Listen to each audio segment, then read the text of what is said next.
Hello and welcome to the session 10 recap going into session 11. Last time we started in the tavern, we had a hearty breakfast. We were talking over our options on what to do next, and Scuzz was unveiling his new addition to Cyrus's armor, which he did without his approval or know-how. But it was just pretty much reinforcing it, so it's a little bit more hearty. A crooked teeth, stinky Three Kingdom soldier comes up and starts grilling us about our trip into Tidepool Tavern. We don't know the guy, and him just coming up and asking us questions out of nowhere doesn't make us trust him very much. And so we asked his superior just to, make him leave and leave us alone so we can have a nice, good breakfast. And his superior was Commander Romero, who we, kind of know a little bit about, had some interactions with before. And he sits down and asks us pretty much the same questions, but a little bit nicer. But since they were still the same thing, Scuzz got a little bit suspicious. That's understandably so. A little weird. We basically talk with him. We let him in on some of the stuff that we learned at the tavern. We don't let him in everything. The fact that we have Kevin's sword, or our intentions is to go to the Feywild, but pretty much everything else we let him know. He tells us there's some division in the ranks going on, whether they want Kevin to come back or not, from his supposed kidnapping. And Romero is supposedly, we don't really know for sure, wants to get him back. After he leaves, we flag down Sokel, the cleric of Therazessa, the mother of the water and the rain and the sea and such. And we ask her what she knows about all the soldiers and Romero, since she's kind of not like affiliated with them. She's her own separate, faction, so to speak. And she tells us what's going on. It isn't much, but every bit that we know helps.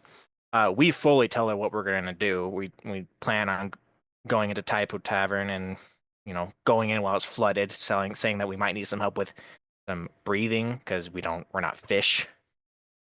She tells us Athena, who at Athena's apothecary, the half orc alchemist, might have some potions that we can peruse and gain. And after our little foray into the Truffle Cave, getting some spores secure both Durian and Cyrus of their, you know, curses, we had some left over. And we went ahead and we basically made a trade offer. She could give us one potion of water breathing, which is only good for one of the three people or one of the four people that needs it. Or we can give her the same amount of spores we were going to offer for that for five healing potions. Needless to say, we said we'll figure it out, and we just got five healing potions, which was, probably the right move. Uh, and with Cyrus's newly formed magic and a little bit of a sort of blessing, we went and performed an augury at the river to ask the water goddess if she'll give us some, magical boons to help us breathe. It's her domain. The ritual goes through, and we see a, vision of all four of us in light, and Durian, the orc, holding up the Hopkins sword, and it's shining the light. Don't know what that means exactly, but we take it as a good omen and we just go on our way. On our journey, we go stop at Fellett's statue, the one that we got attacked by some shadows, and the one that we fixed up. And yet again, there's an ambush that we spotted a mile away as Jeeves, the stinky ATK soldier guy from before, stops in the road and keeps asking us to drop our weapons or it's gonna get bloody. And needless to say, we don't do that. We fight him. We take care of the thugs. We get a little bit hurt. Surprisingly, no one on each side dies. Everyone's been knocked out. And we pretty much let everyone go. There was two people that were stuck behind. It was a guy who was trapped in some vines from the very beginning of the fight. That poor guy, he didn't do anything. And there was also a veteran that was a friend of Jeeves, who, you know, he was sticking around a little bit. We paid him their fee, which was 7 gold, by the way, to ambush some very powerful people on the road, and we gave him some hazard pay as well.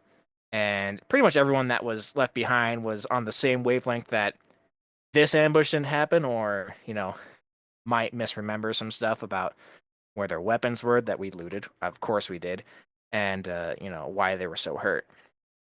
Jeeves was still alive, and we interrogated him, and he pretty much told us that some soldiers were under orders from high up, i.e., Commander Krim, to ensure that Kevin isn't found and to inadvertently stop us from trying to help find him.